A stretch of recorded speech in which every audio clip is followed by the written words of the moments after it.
जी बिस्मिल्लाहिर्रहमानिर्रहीम। Last time जो है वो हमने ना प्रॉपर्टीज़ ऑफ इलेक्ट्रिक फील्ड जो है ये सारी डिस्कस की थी। और देखिए questions properties of electric field से रिलेटेड भी इंपॉर्टेंट आ सकते हैं। फॉर एग्जांपल मैं आपको एक एग्जांपल देता हूँ ताकि आप अंडरस्टैंड कर सको कि क्वेश्चन किस तरह के आते हैं। सपोज करें कि हमारे पास क्वेश्चन जो है वो इस फॉर्म में आया। उसने कहा जी हमें ना एक कर्व गिवन है and that curve is given between potential and जो है वो डिस्टेंस के दरमियान जो है वो एक कर्व गिवन है।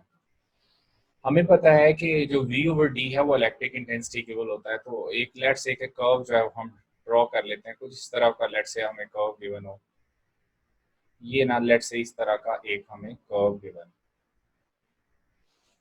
अब देखें सपोज करें कि वो हमसे पूछता है कि ये बताएं कि आपको लेट से कि यहाँ पॉइंट गिवन है। एक पॉइंट लेट से मैं कह देता हूँ ये वाला जो पॉइंट है, एक पॉइंट जो है इस यहाँ ले लेते हैं, इसको कह रहा है वो ए पॉइंट। ठीक है। लेट से जी यहाँ पर एक पॉइंट हमें दे देता है नीचे, कहता है जी कि बी पॉइंट। ठीक है जी। इसी तरह से जो है वो लेट से कि यहाँ पे हमें एक पॉइंट गिवन है वो कह देता है सी पॉइंट। और इसी तरह से जो है नेक्स्ट यहाँ पर करके हमें एक पॉइंट दे देता है डी पॉइंट। और कहता है ये बताओ कि किस पॉइंट पर जो है इलेक्ट्रिक इंटेंसिटी मैक्सिमम होगी। अब आप असल में जो एनालाइज करते हैं चीज़ों को, ये मैं इसलिए एग्जांपल दे रहा हूँ ताकि आपको पता हो कि हमने इनको रिवाइज करना है properties of electric field lines को। सो सपोज करें कि जो है वो अब देखें हमने यहाँ पर जो है वो पढ़ा हुआ है कि जो इलेक्ट्रिक फील्ड लाइंस हैं यहाँ पर जो हमने एक एग्जांपल पढ़ी थी कि टेंजेंट टू द, अगर हम इलेक्ट्रिक फील्ड लाइन ड्रॉ करें, टेंजेंट जो है वो किसी भी इलेक्ट्रिक फील्ड के ऊपर ड्रॉ करें तो हमें किसकी वैल्यू देता है, that is give the direction of जो है फील्ड इंटेंसिटी। तो tangent to the electric field line at any point gives the direction of electric field intensity at that point. अच्छा, इसका मतलब ये हुआ कि यहाँ पर जो है वो अगर हम टेंजेंट लेंगे तो हमें इससे अंदाजा हो जाएगा कि कहाँ पर जो है वो electric field line maximum. Tangent का मतलब क्या होता है, आपने एक लाइन ड्रॉ करनी होती है जो सिर्फ और सिर्फ उसी पॉइंट में से पास करे और किसी पॉइंट में से क्रॉस ना करे। लेट्स से कि ये एक टेंजेंट लाइन है। ठीक है जी। इसी तरह से जो है वो यहाँ पर लेट्स से कि मैं टेंजेंट लाइन जो है वो यहाँ पे ड्रॉ करता हूँ, ये वाली टेंजेंट लाइन है। ठीक है, ये वाली जो टेंजेंट लाइन है ये जो है वो इसका स्लोप जो है वो क्या होगा, जीरो। क्योंकि ये इसको हम कहते हैं ये स्लोप मैक्सिमम है, ये स्लोप जीरो। सो ये पैरेलल लाइन है तो स्लोप जो है वो जीरो हो जाएगा और इसका टेंजेंट का मतलब होता है मैक्सिमम। अच्छा, बी पॉइंट पे ड्रॉ करेंगे तो वो भी मिनिमम आएगा, डी पॉइंट पर ड्रॉ करेंगे वो भी मिनिमम। अब देखिए सी पॉइंट पर जो है स्लोप जो है इन सब में से मैक्सिमम होगा तो हम कहेंगे आर आंसर जो है वो यहाँ पर क्या होना चाहिए, that should be the point C. So अब देखो कि हमारे पास जो कॉन्सेप्ट्स हैं वो इस तरह से आप डील करते हैं। जब आप इनको अच्छे से पढ़ेंगे इलेक्ट्रिक फील्ड लाइंस को, तो आप लोगों ने इनको जो है वो ज़्यादा अच्छे से डील करना है। तो आंसर कौन सा बन जाएगा, 4D। ठीक हो गया। तो properties of electric field lines अच्छे से रिवाइज कर लीजिएगा। उसके बाद आते हैं electric field. Electric field science से रिलेटेड जो है वो अक्सर यूजुअली न्यूमेरिकल आते हैं और जो कि बहुत ही सिंपल होंगे। जैसे कि उसमें से जो है हमारे पास तीन फॉर्मूले हैं। Number one is force per unit charge, number two K Q over are square, number three delta V over delta, जिसको हम पोटेंशियल ग्रेडियंट का फॉर्मूला भी कहते हैं। Rate of change of potential with respect to distance जो है gives the strength of electric field at maximum value of electric intensity at a given point. तो उसको हम कह देते हैं electric field strength.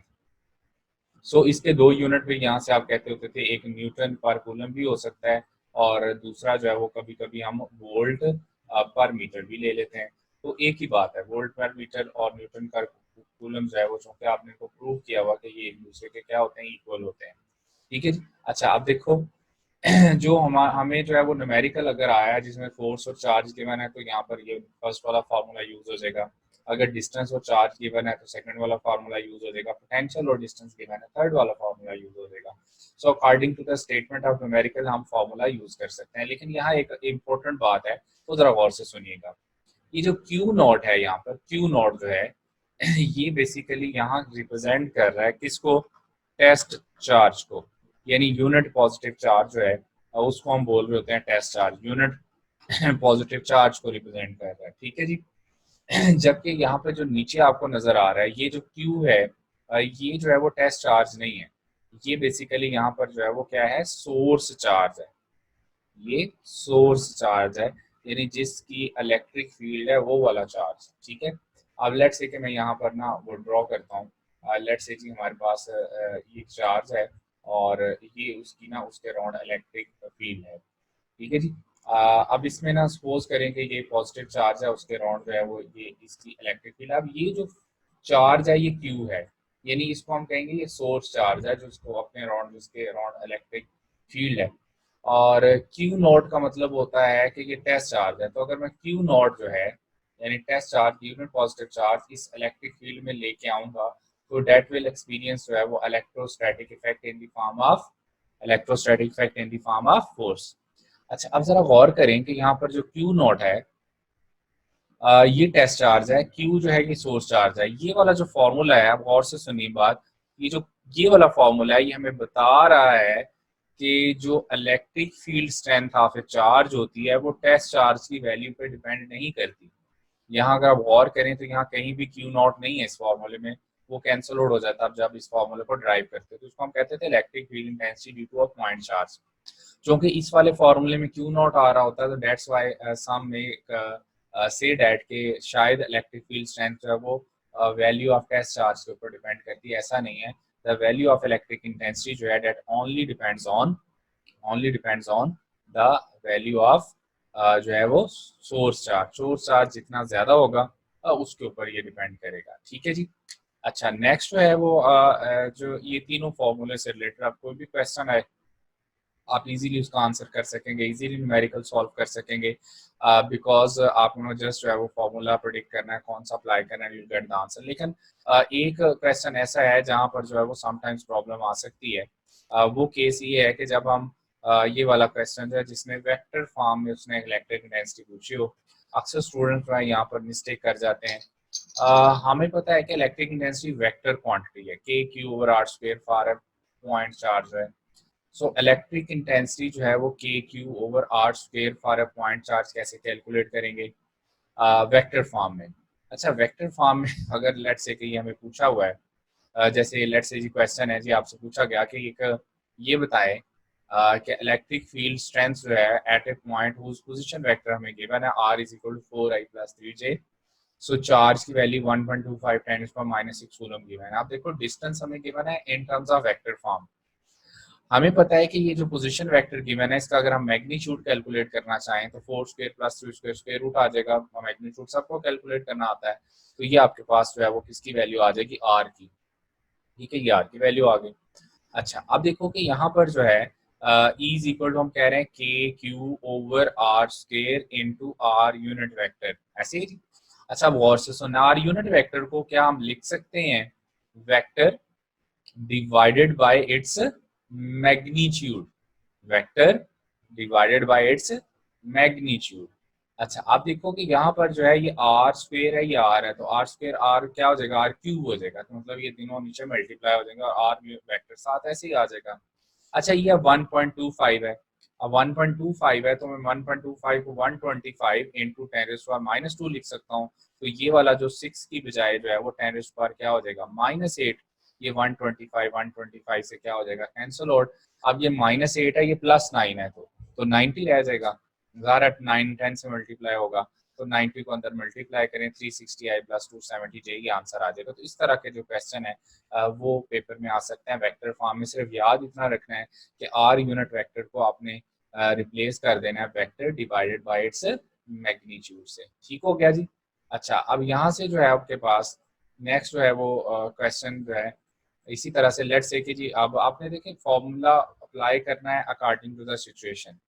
Let's say कि जैसे यहाँ पर एक क्वेश्चन से रिलेटेड क्वेश्चन गिवन है, उसने कहा जी कि the separation between the plates आपको गिवन है, यानी कि ये डी की गिवन है, ठीक है।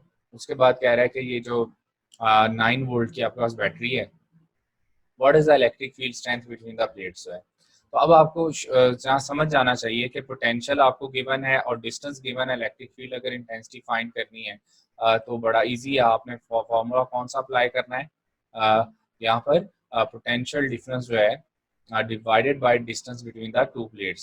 सो पोटेंशियल डिफरेंस 9 वोल्ट है, distance between the two plates is 4 × 10⁻³ so your answer will be 2.3 into 10⁻³ Newton पर कूलम। so जैसी सिचुएशन उसके अकॉर्डिंग जो है हम इसको सॉल्व कर सकते हैं। ठीक है जी। so आपने जस्ट जो है you just need to know कि फॉर्मूला कौन सा अप्लाई करना है और कैसे अप्लाई करना है, आप इजीली आंसर जो है वो आपका आ जाएगा। नेक्स्ट हम बात करेंगे, अब इसका मतलब है जब भी इलेक्ट्रिक फील्ड से रिलेटेड कोई न्यूमेरिकल आएगा तो सबसे पहले आपने इन तीनों फार्मूलाज को गैस करना है। यानी कि चौथी वेक्टर फॉर्म हो सकती है, इनमें से कोई एक फार्मूला अप्लाई होगा and you will get the answer इंशाल्लाह। अच्छा नेक्स्ट, ये इलेक्ट्रिक पोटेंशियल और पोटेंशियल डिफरेंस जो है वो क्या होता है, बहुत इजी है, ये सबको पता है जी। इलेक्ट्रिक पोटेंशियल पोटेंशियल डिफरेंस क्या होता है। लेट्स से जी हमारे पास अगर एक यूनिफॉर्म इलेक्ट्रिक फील्ड है and that is from positive to negative, और आप क्या करते हो, एक को मैं ना ए कह देता हूँ, इस वाली प्लेट को, लेट्स से नेगेटिव को लो पोटेंशियल को, इसको मैं बी कह देता हूँ, पॉजिटिव को हम हाई पोटेंशियल पे ले लेते हैं। सो लेट्स से कि यहाँ पर जो है वो आप ए पॉइंट से बी पॉइंट की तरफ जाना चाह रहे हैं, लो पोटेंशियल से हाई पोटेंशियल की तरफ, और आप एक यूनिट पॉजिटिव चार्ज यानी क्यू नॉट लेते हैं और उसको अगेंस्ट द फील्ड। अब फील्ड जो होती है वो नेचुरली क्या होती है, फ्रॉम पॉजिटिव टू नेगेटिव, आपने यूनिट पॉजिटिव चार्ज को मूव करवाया अगेंस्ट द फील्ड जो है, तो जितना आपको वर्क डन करना पड़ेगा फ्रॉम ए टू बी जो है वो पर यूनिट चार्ज, उसको हम कह देते हैं पोटेंशियल डिफरेंस। तो चूंकि वो उसमें as a potential energy store हो रहा है, क्यों क्यों क्योंकि देखेंगे यूनिट पॉजिटिव चार्ज है, तो आप इसको मूव करवाते करवाते इस पॉजिटिव प्लेट के पास ले आए, अगर आप छोड़ेंगे तो ज़्यादा पॉजिटिव पॉजिटिव को रिपेल करेगा और वो फिर से जो है लॉन्ग इलेक्ट्रिक फील्ड मूव करता हुआ नेगेटिव प्लेट की तरफ चला जाएगा। इट मीन्स कि आपने उसमें जो स्टोर किया है वो पोटेंशियल एनर्जी स्टोर की है। तो हम कह सकते हैं कि यहाँ पर जो वर्क डन पर यूनिट चार्ज पॉजिटिव चार्ज होता है in moving against the field जो है इन अ यूनिफॉर्म वेलोसिटी जो है कीपिंग इलेक्ट्रोस्टैटिक इक्विलिब्रियम जो है, that called basically electric potential difference. और सिंपली जो है वो हमने जो है इसको तो ऐसे ही याद रखना है ना, हमने जो इसको यूज करना है, तो हमें इसकी थ्योरी की तो जरूरत नहीं है। V इज इक्वल टू हमें याद रखना है कि जो पोटेंशियल होता है वो वर्क डन पर यूनिट क्या होता है, चार्ज। ठीक है जी। अच्छा इसका जो यूनिट है वो हमें पता है वोल्ट होता है, और हम कहते हैं जी अगर 1 जूल ऑफ वर्क डन किया गया है in moving a charge of 1 coulomb, तो पोटेंशियल डिफरेंस जो है वो कितना होगा, 1 वोल्ट होगा। ठीक है जी। अच्छा नेक्स्ट जो है वो हम बात करेंगे अभी, ये हमने बात कर ली है पोटेंशियल ग्रेडियंट के ऊपर जो है, potential gradient negative rate of change of potential जो है विद रिस्पेक्ट टू डिस्टेंस जो है वो gives the maximum value of the potential जो है डिफरेंस, इसको हम कहते हैं पोटेंशियल ग्रेडियंट। अच्छा इसको पोटेंशियल ग्रेडियंट इसलिए नाम दिया गया है, जैसे मैंने ऊपर एक अभी कर्व बनाया, क्योंकि अगर हम पोटेंशियल का with respect to distance distance displacement या डिस्टेंस जो है अगर कर्व बनाएं, तो उसका जो स्लोप है that will give the value of electric intensity। so electric intensity जो है इसको हम ज़ाहिर है वो जो स्लोप है इसको ग्रेडियंट भी बोलते हैं, इसलिए हम अक्सर इसको पोटेंशियल ग्रेडियंट बोल देते हैं। और यहाँ से आपने प्रूव किया था कि 1 न्यूटन पर कूलम इज इक्वल टू क्या होता है, 1 वोल्ट पर मीटर। नेक्स्ट जो है जी हम बात करेंगे एब्सोल्यूट पोटेंशियल की। एब्सोल्यूट पोटेंशियल क्या होता है जी, अगर हम जो है वो किसी चार्ज को इन्फिनिटी से उठाकर टेस्ट चार्ज को इन्फिनिटी से उठाकर जो है वो कहाँ लेके आए, किसी चार्ज की इलेक्ट्रिक फील्ड के अंदर लेके आए। लेट्स से कि हमारे पास चार्ज है और आपने जो है वो एक चार्ज यहाँ पर एक यूनिट पॉजिटिव चार्ज है, उसको आपने अब अच्छा इन्फिनिटी का यहाँ मतलब क्या होता है, अक्सर लोग ना यहाँ कंफ्यूज हो जाते हैं, इन्फिनिटी का क्या मतलब है। इन्फिनिटी का सिंपल इतना सा मतलब है कि आप अगर किसी चार्ज की इलेक्ट्रिक फील्ड से बाहर हैं, किसी चार्ज की इलेक्ट्रिक फील्ड से बाहर हैं, तो आप इन्फिनिटी पे हैं। आप उस यूनिट पॉजिटिव चार्ज को जब उस इलेक्ट्रिक फील्ड के अंदर लेके आओगे तो अब आप उसकी रेंज में आ गए, तो अब उस चार्ज की रेंज से अगर आप बाहर चले गए तो अब उस चार्ज के रिस्पेक्ट से आप इन्फिनिटी पे होंगे। अच्छा अब देखो कि यहाँ पर जो अगर यूनिट पॉजिटिव चार्ज को आपने इन्फिनिटी से उठाया जहाँ पर पोटेंशियल जीरो था, आप उसको किसी पॉइंट पे लेके आए, लेट्स से कि इस इलेक्ट्रिक फील्ड में इस पॉइंट पे लेके आए, तो जितना आपको वर्क डन करना पड़ेगा वो एब्सोल्यूट पोटेंशियल एनर्जी के इक्वल होगा। अब देखें यहाँ पर आपके पास जो डिस्टेंस है लेट्स से इसका 4 से वो हम उसको r ले लेते हैं, तो फिर जो आपका पोटेंशियल होगा at a distance of r from the charge जो है किसके इक्वल होगा, k q ओवर r। तो k को हम 1/4 पाई एप्सिलॉन नॉट भी लिख सकते हैं, तो ये हमारे पास क्या आ गया, पोटेंशियल।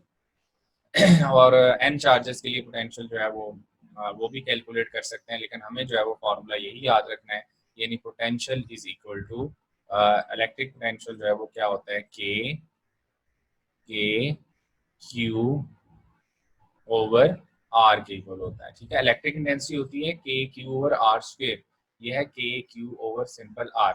अच्छा, अब देखो कि एक इंफॉर्मेशन के लिए याद रखना है, ई सी जो है वो बेसिकली जो है वो किस लिए यूज होती है, हार्ट के लिए। ई सी जी इलेक्ट्रिक कल एनसीफेलो कार्डियोग्राफी होती है ये, और ये सी स्टैंड्स फॉर कार्डियोग्राफी। और ईईजी जो है वो ये है कि इलेक्ट्रो एनसी जो है ना ये है रेटिनोग्राफी के आता है। एंड तो ये जो है वो रिकॉर्ड्स कर रहा है, ये जो ह्यूमन ब्रेन को रिकॉर्ड करता है, यानी कि ईईजी जो है ये रिकॉर्ड्स जो है ब्रेन सिग्नल्स, जबकि ईसीजी जो है वो रिकॉर्ड जो है वो इलेक्ट्रिकल प्रोसेस जो है वो किसके लिए होता है, हार्ट सिग्नल्स को लोकेट करने के लिए होता है। सो बेसिकली ये सिंपल याद रखना है कि ईसीजी जो है यूज फॉर हार्ट जो है उसकी जो पल्स वगैरह डिटेक्शन के लिए, और ईईजी जो है वो किस लिए यूज होता है, ब्रेन के लिए होता है। अच्छा, फंक्शन ऑफ ब्रेन को चेक करने के लिए होता है। नेक्स्ट जो है जी इसमें, हाँ ये बड़ा इंपॉर्टेंट पॉइंट है। देखो, दो चीजें बड़ी सिंपल याद रखनी है। ये जो हमारे पास पोटेंशियल है, ये जो है वो एक स्केलर क्वांटिटी है। पोटेंशियल एक स्केलर क्वांटिटी है जिसको हम कह रहे हैं के क्यू ओवर आर। ठीक हो गया। और जो हमारे पास इलेक्ट्रिक इंटेंसिटी है ये एक वेक्टर क्वांटिटी है, लेकिन उसका फॉर्मूला हम कहते हैं E इज इक्वल टू क्या है, के, ठीक है जी, क्यू ओवर आर स्क्वेयर। ठीक हो गया जी। अच्छा, अब देखो यहाँ गौर करें तो हमारे पास जो है वो पोटेंशियल जो है ये इनवर्सली प्रोपोर्शनल टू जो है वो क्या होता है, डिस्टेंस से। ये इनवर्सली प्रोपोर्शनल टू डिस्टेंस है। जबकि अगर आप इलेक्ट्रिक इंटेंसिटी की बात करो तो इलेक्ट्रिक इंटेंसिटी जो है वो इनवर्सली जो है वो proportional to square of the distance है। ये इनवर्स स्क्वायर लॉ को फॉलो कर रही है। ठीक है। अच्छा, अब आपकी बुक का एक ना शॉर्ट क्वेश्चन भी था, अगर आपको याद हो, ये वही है, if we follow the electric field lines of, या आपको पॉजिटिव चार्ज कहेगा या नेगेटिव चार्ज कहेगा, और पूछेगा ये बताएं कि इलेक्ट्रिक इंटेंसिटी और पोटेंशियल डिफरेंस जो है इंक्रीज करेंगे या डिक्रीज करेंगे। तो बड़ा सिंपल है, अगर हम फॉलो करते हैं electric field lines of A positive charge, तो इसका मतलब है फॉलो करना है, क्योंकि इसकी लाइंस रेडियल आउटवर्ड होती हैं, इसका मतलब है आप दूर जा रहे हैं। ठीक है। अगर आप नेगेटिव चार्ज की इलेक्ट्रिक फील्ड को फॉलो करते हैं, इसका मतलब है you are coming towards the charge. तो इस केस में जो है वो पोटेंशियल और इलेक्ट्रिक इंटेंसिटी दोनों के दोनों जो है वो चूंकि दूर जा रही है, आप इलेक्ट्रिक फील्ड को जो है वो अगर आप फॉलो करते हो, आप दूर जा रहे हैं, तो इन दोनों केस में जो है वो हमारा आंसर क्या होगा कि पोटेंशियल एंड जो है वो electric intensity in both cases में जो है वो हम कहेंगे कि डिक्रीजेस। हमारा आंसर हो जाए डिक्रीजेस। ठीक है जी। इस केस में चूंकि आप towards the electric field आ रहे हैं, टू वर्ड्स इलेक्ट्रिक फील्ड आ रहे हैं, इसका मतलब है कि पोटेंशियल और इलेक्ट्रिक इंटेंसिटी बोथ जो है वो क्या करेंगे, इंक्रीज करेंगे। क्यों? चूंकि डिस्टेंस जो है वो आपका कम होता जा रहा है। ठीक है जी।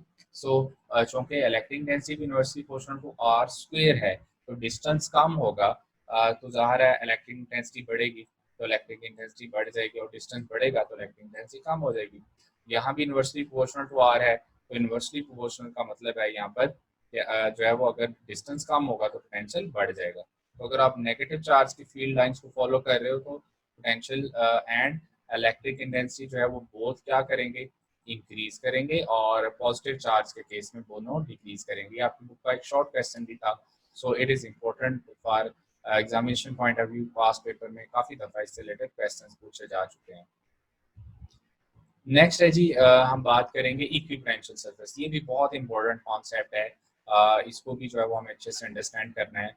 कहता है the surface on which electric potential is same everywhere, इसको हम क्या कहते हैं, इक्विपोटेंशियल सरफेस का नाम देते हैं।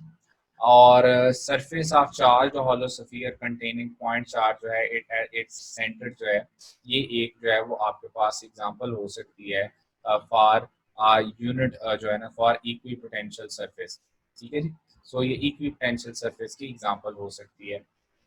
अब इसमें इक्विपोटेंशियल जो सरफेस होती है, याद रखना है कि इक्विपोटेंशियल का मतलब जहाँ पोटेंशियल हर जगह कांस्टेंट है। सो लेट्स से कि हमारे पास एक स्फीयर है, उसके हर जगह जो है वो पोटेंशियल की वैल्यू कांस्टेंट है। उसकी सरफेस पे उसकी जो है वो इनर सरफेस पे हर जगह पोटेंशियल कांस्टेंट होगा। अच्छा, अब क्या अगर एक पॉइंट जो है इनसाइड गिवन आप कहेंगे पोटेंशियल कांस्टेंट है, पॉइंट आउटसाइड जो सरफेस के ऊपर गिवन आप कहेंगे पोटेंशियल कांस्टेंट है। ये एक इक्विपोटेंशियल सरफेस है। तो कहते हैं जी potential difference between two points on an equipotential surface क्या होता है, जीरो होगा। ठीक है, तो अगर पोटेंशियल कांस्टेंट है तो जाहिर है चेंज इन पोटेंशियल जो है वो क्या होना चाहिए, वो आपका जीरो होना चाहिए। ठीक है जी। दूसरा पॉइंट जो उसने बोला, no work done in, work done क्यों होगा, चूंकि वर्क डन का आप फॉर्मूला कहते हो W is equal to q charge multiply by आप क्या कहते हो डेल्टा V। ऐसे ही है। अब अगर चेंज इन पोटेंशियली जीरो है तो जाहिर है वर्क डन भी क्या हो जाएगा, वो भी जीरो हो जाएगा। तो work done along the equipotential surface भी क्या होता है, जीरो। उसके बाद जो है चूंकि work done when point charge is move from equipotential surface to another surface जो है कहते हैं जी कि वर्क डन कब होगा, जब एक सरफेस इक्विपोटेंशियल सरफेस से आप दूसरी इक्विपोटेंशियल सरफेस के पास आप जाएंगे। यानी कि ये एक सरफेस वन है, ये इस सरफेस से आप सरफेस वन से सरफेस टू पे मूव करेंगे, तब जो है वो वर्क डन होगा। अगर ये भी इक्विपोटेंशियल सरफेस है, ये भी इक्विपोटेंशियल सरफेस है, तो एक इक्विपोटेंशियल सरफेस से जब दूसरी इक्विपोटेंशियल सरफेस की तरफ आप जाएंगे तब जो है वो वर्क डन होगा। और अदरवाइज जो है वो वर्क डन एक ही सरफेस के ऊपर मूव कर रहे हैं, एक ही इक्विपोटेंशियल सरफेस के ऊपर मूव कर रहे हैं, तो वर्क डन जो है वो क्या होगा, जीरो। हाँ, एक और इम्पोर्टेंट चीज यहाँ रह गई, इलेक्ट्रिक इंटेंसिटी जो है वो अलोंग दी इक्विपोटेंशियल सरफेस वो भी जीरो होती है।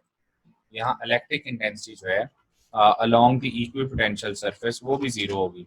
अलोंग दी इक्विपोटेंशियल सरफेस जो है वो भी जीरो होनी चाहिए। ठीक है, इज जीरो। अच्छा, अब इसमें जो है वो अगर इक्विपोटेंशियल सरफेस है तो इलेक्ट्रिक इंटेंसिटी भी जीरो होगी। अब क्यों जीरो होगी, वजह क्या है, आपने ना एक शॉर्ट क्वेश्चन पढ़ा था अगर आपको याद हो, चैप्टर 12 में ही। उसमें हम कहते थे कि अगर पोटेंशियल कांस्टेंट है तो चेंज इन पोटेंशियल जीरो, जैसे हमने अभी पर बात की है। तो इलेक्ट्रिक इंटेंसिटी का फॉर्मूला भी जो है वो पोटेंशियल ग्रेडियंट के फॉर्मूले के अकॉर्डिंग आप कहते थे minus delta V over delta R. तो इसका मतलब है चूंकि पोटेंशियल हर जगह कांस्टेंट है, सो इट मींस कि हम कहते थे कि डेल्टा वी जो है वो जीरो होगा, तो इलेक्ट्रिक इंटेंसिटी भी जीरो होगी। इसी तरह से इनसाइड द हॉलोस्फीयर जो है, अंदर इनसाइड द चार्ज हॉलोस्फीयर जो है वहाँ इलेक्ट्रिक इंटेंसिटी को जीरो लेते थे। क्यों, क्योंकि इनसाइड पोटेंशियल हर जगह क्या होता है, कांस्टेंट। तो इनसाइड चार्ज भी कोई नहीं होता, क्योंकि चार्ज हमेशा किसी भी सरफेस की किसी भी कंडक्टर की सरफेस पे लाई करता है। तो इसमें जो है वो हम आंसर उसमें भी जीरो देते थे, तो ये एक पॉइंट और ऐड कर लीजिएगा यहाँ पर। नेक्स्ट जो है जी, अब बात करेंगे इलेक्ट्रॉन वोल्ट। ये सबको पता है इलेक्ट्रॉन वोल्ट क्या होता है। इलेक्ट्रॉन वोल्ट में कहता था अमाउंट ऑफ एनर्जी एक्वायर्ड और लॉस्ट बाय इलेक्ट्रॉन। आप देखिए कि अमाउंट ऑफ एनर्जी एक्वायर्ड और लॉस्ट बाय इलेक्ट्रॉन जो है, अब हमारे पास अगर फील्ड है एक यूनिफॉर्म इलेक्ट्रिक फील्ड है, पॉजिटिव और नेगेटिव। तो uniform positive negative electric field जो है, अगर एक इलेक्ट्रॉन जो है वो अलोंग दी फील्ड मूव करेगा तो वो काइनेटिक एनर्जी लॉस करेगा। क्यों, क्योंकि इलेक्ट्रॉन के ऊपर नेगेटिव चार्ज है, तो नेगेटिव नेगेटिव को क्या करेगा, रिपेल करेगा, तो उसकी काइनेटिक एनर्जी डिक्रीज होगी। और अगर कोई इलेक्ट्रॉन जो है वो अगेंस्ट द जो है वो इलेक्ट्रिक इंटेंसिटी मूव करता है, तो वो इलेक्ट्रिक चूंकि पॉजिटिव की तरफ जा रहा होता है। तो अब जैसे आप एक शॉर्ट क्वेश्चन पढ़ा करते थे कि being negatively charge particles electron always tend to go from low potential to high potential. उसमें भी यही होता था कि जी यहाँ पर जो है वो कॉन्सेप्ट यही था, क्योंकि electron being negatively charge particle है, दैट इज द रीजन कि वो नेगेटिव से पॉजिटिव की तरफ जो है वो कोशिश करते हैं जाने की। तो इसमें जो है वो अगर 1 वोल्ट का पोटेंशियल डिफरेंस हो तो हम कहेंगे कि इसमें जो एनर्जी जो है वो गेन की है वो 1 इलेक्ट्रॉन वोल्ट है। एंड 1 इलेक्ट्रॉन वोल्ट कितना होता है, 1.6 टाइम्स पर माइनस 19 जूल। और 1 जूल यहाँ से आप कैलकुलेट करेंगे तो आएगा 6.25 टाइम्स पर 18 इलेक्ट्रॉन वोल्ट। और कहते थे the unit of energy specially use in atomic for atomic physics जो है, अटोमिक पार्टिकल्स के जो एनर्जी आमतौर पर इलेक्ट्रॉन वोल्ट में जो है वो मैयर करते हैं। नेक्स्ट है जी, इसमें आगे comparison of gravitational and potential energy electric force जो है, सॉरी ये आपकी जो है ना यूएचएस का जो सिलेबस है आपका 2019 का, उसमें बड़ा क्लियर लिखा हुआ है तो compare the gravitational force and electric force. अच्छा, इसमें अकॉर्डिंग टू कूलम्स लॉ हमें पता है formula F is equal to K Q one Q two over R square. इसमें हम कहते हैं F G is equal to gravitational force G m1m2/r²। अच्छा, इसका मतलब ये हुआ कि ये जो है वो दोनों इनवर्स स्क्वायर लॉ को जो है वो फॉलो करते हैं। कंपैरिजन का मतलब होता है डिफरेंसेस भी और सिमिलैरिटीज भी। तो जो हमारे पास इलेक्ट्रिक फोर्स है ये भी इनवर्स स्क्वायर लॉ को फॉलो करती है, ठीक है। और जो हमारे पास ग्रेविटेशनल फोर्स है वो भी इनवर्स स्क्वायर लॉ को फॉलो करती है, यानी कि square of the distance inversely proportional to square of the distance होते हैं दोनों। दूसरा, वैल्यू ऑफ इलेक्ट्रोस्टैटिक कांस्टेंट के जो है वो बहुत ज़्यादा है, जबकि वैल्यू ऑफ जी जो है वो बहुत ही कम है। इसका मतलब है कि जो ग्रेविटेशनल फोर्स है we can say that it is the weakest force of nature. ये वीकेस्ट फोर्स ऑफ नेचर है। हमारे पास फोर्सेज ऑफ नेचर कौन कौन सी हैं? इलेक्ट्रिक फोर्स है, मैग्नेटिक फोर्स है, इसी तरह से हमारे पास जो है वो जो न्यूक्लियर फोर्स है, ठीक है जी। अब ग्रेविटेशनल फोर्स है, ये सारी फोर्सेज ऑफ नेचर हैं। सो यहाँ पर जो है weak nuclear force, strong nuclear force. अब इन सब में से जो वीकेस्ट फोर्स है वो ग्रेविटेशनल फोर्स है, और as compare to the gravitational force electric force is much stronger, क्योंकि इसमें के की वैल्यू आप देख सकते हैं कि it is much much larger as compare to the constant value G. कहते हैं it is much stronger force, it is much weaker force जो है इट मे बी अट्रैक्टिव और रिपल्सिव। जो इलेक्ट्रिक फोर्स होती है वो अट्रैक्टिव भी हो सकती है और रिपल्सिव भी हो सकती है। लेकिन जो हमारे पास जो ग्रेविटेशनल फोर्स है वो सिर्फ और सिर्फ कौन सी होती है? वो जो है वो अट्रैक्टिव होती है। कहते हैं इट इज़ मीडियम डिपेंडेंट। याद रखिएगा, इलेक्ट्रिक फोर्स है वो मीडियम पे डिपेंड करती है, जबकि जो ग्रेविटेशनल फोर्स है वो किसी मीडियम पे डिपेंड नहीं करती। हमने पढ़ा था कि अगर दो चार्जेस के इन बिटवीन को डाइलेक्ट्रिक मीडियम रख दें तो इलेक्ट्रोस्टैटिक फोर्स क्या कर जाती है? डिक्रीज कर जाती है। जबकि जो ग्रेविटेशनल फोर्स है वो जो है वो मीडियम पे डिपेंड नहीं करती। नेक्स्ट है it is a short range force. Electric force basically short range force है, जबकि जो ग्रेविटेशनल फोर्स है वो लॉन्ग रेंज फोर्स कहलाती है।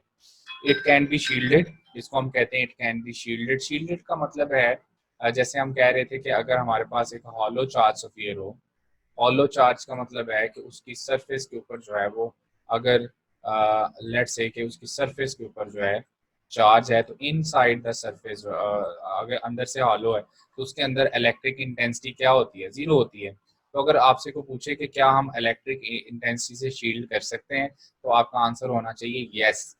लेकिन जो है वो ग्रेविटेशनल फोर्स से शील्ड नहीं कर सकते।